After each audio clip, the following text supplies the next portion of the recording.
قرآن و حدیث کا دین نہیں. اللہ کے رسول صلی اللہ علیہ وسلم نے فرمایا ہے کہ دیکھو میں دو چیزیں چھوڑ کر جا رہا ہوں، یہ قرآن اللہ کی کتاب ہے اور یہ میری سنت ہے. بس انہوں نے قرآن کو بدلا. اگر یہ تفسیر نہ کرتے، قرآن ہر جگہ توحید سے بھرا ہے، ان کی تفسیر نے اس میں شرک داخل کر دیا. سنت ہر جگہ اللہ کے نبی صلی اللہ علیہ وسلم کے طریقے کو بتاتی ہے، انہوں نے اس کے اندر اس کی تفسیر بیان کر کے بدعتیں بھری ہیں. آج دیکھو ہر طرف بدعتوں کا بھی زور ہے، شرک تو ہے ہی. اب کیا روئے بدعتوں کا؟ کیا حضرت بلال حبشی نے جب اذان شروع کی، اللہ کے نبی صلی اللہ علیہ وسلم کے سامنے ان کے کانوں میں پڑنے والی آواز وہ اللہ اکبر سے پہلے کبھی نہیں انہوں نے یہ دونوں سلام پڑھا. دو سلام کے موقع ہے.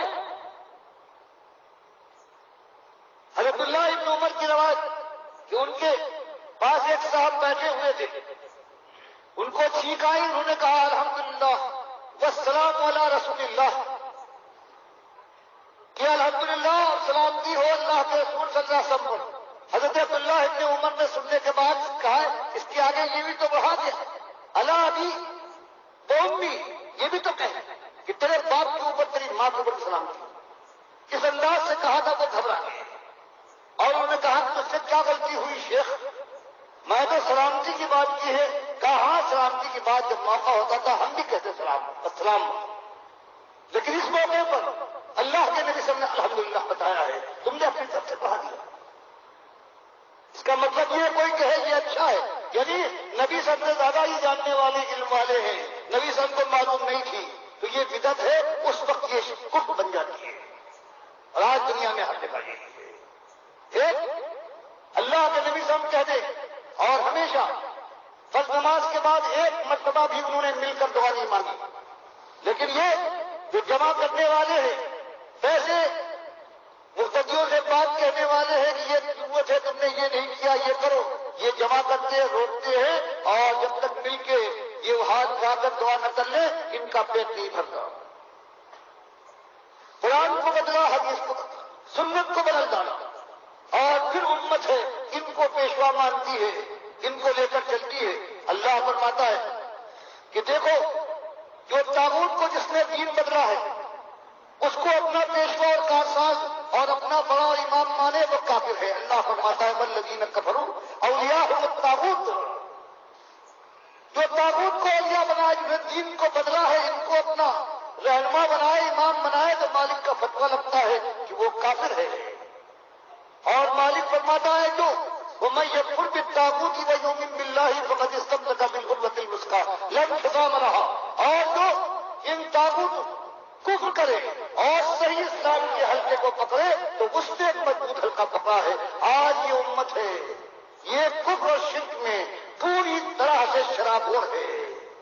آج اس کے یہاں سنت کا نام میں نماز بھی پڑھتی ہے لیکن اللہ فرماتا ہے اگر ایمان کے ساتھ ایمان پکا نہ ہو تو میں عمل من الصالحات من ذکر او انثى وهو مؤمن. مالک نے فرمایا تمہارے یہ سر کو بار بار رکھتے رہو 5 وقت 10 وقت تم بھوکے پیاسے مرتے رہو، تم حج کے لیے ریگستانوں کو طے کاٹنا، ہم تمہارے کسی عمل کا لاکھوں تم صرف کر دو، ہمارے یہاں کوئی قیمت نہیں اٹھے گی. ہمارے یہاں قاعدہ یہ ہے وَمَن يَعْمَلْ مِنَ الصَّالِحَاتِ مِن ذَكَرٍ أَوْ أُنثَىٰ وَهُوَ مُؤْمِنٌ. ہمارے ساتھ ہمارے دربار میں یہ ہے کہ نیک عمل کرنے والا اگر ایمان ہے اس کے اندر تب اس کی ہم قیمت اٹھائیں گے. اور آج یہ عقیدہ ہے کہ اللہ کے نبی صلی اللہ علیہ وسلم زندہ ہیں، یہ غوث ہے، یہ قبریں ہیں ان کے اندر رہنے والا سب کچھ جانتا ہے، یہ مشکل کشا ہے. اور پھر یہ نماز پڑھتے ہیں. اللہ فرماتا ہے ان کی نماز کا عالم یہ ہوگا کہ عاملۃ الناصبہ تصلیٰ نار حامیہ، یہ عمل بھی کریں گے تھک بھی جائیں گے لیکن آخر کار جہنم کی آگ کا ایندھن بننے والے ہیں. تو یہ ایک بات صاف اور کھڑی آپ کے سامنے ہے قرآن و حدیث کی پورے دلائل کے ساتھ. یہ آپ کی مرضی چاہے مانے اور چاہے رد کرتے ہیں. بہرحال موت کی چٹکی مضبوط چٹکی ہے، جب وہ آگے بڑھے گی تو دامن زندگی کو مسل مسل ڈالے گی. اور اس کے بعد پھر اللہ کا دربار ہے، خالص ایمان پر قیمت اٹھے گی، یا تو آگ لگے گی، ایسی آگ کے مالک فرماتا ہے کہ کلما نضجت جلودہم بدلناہم جلودا غیرہا لیذوقوا، ایک کھال جل جائے ہم نئی کھال سے بدل دیں گے تاکہ عذاب میں اصلا کمی نہ آئے۔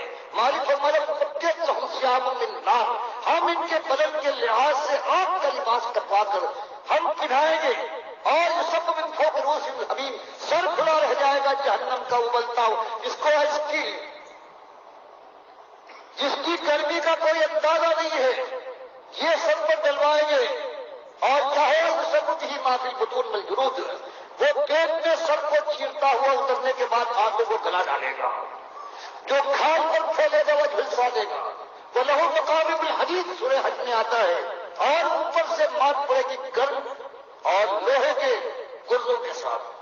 تو یہ وہ ہے ایک ایمان کے ساتھ یہ ظلم کر کے اللہ کے نبی صلی اللہ علیہ وسلم کو اللہ کے ساتھ پکار کر یا رسول مدد کر کے مسجدوں میں یا اللہ یا محمد لکھ کر یہ جو آج دنیا میں یہ شرک بیوپاری ہیں، یہ پوری امت کو جہنم کی آگ کا ایندھن بنانا چاہتے ہیں، کاش اللہ ان کو توبہ کی توفیق دے۔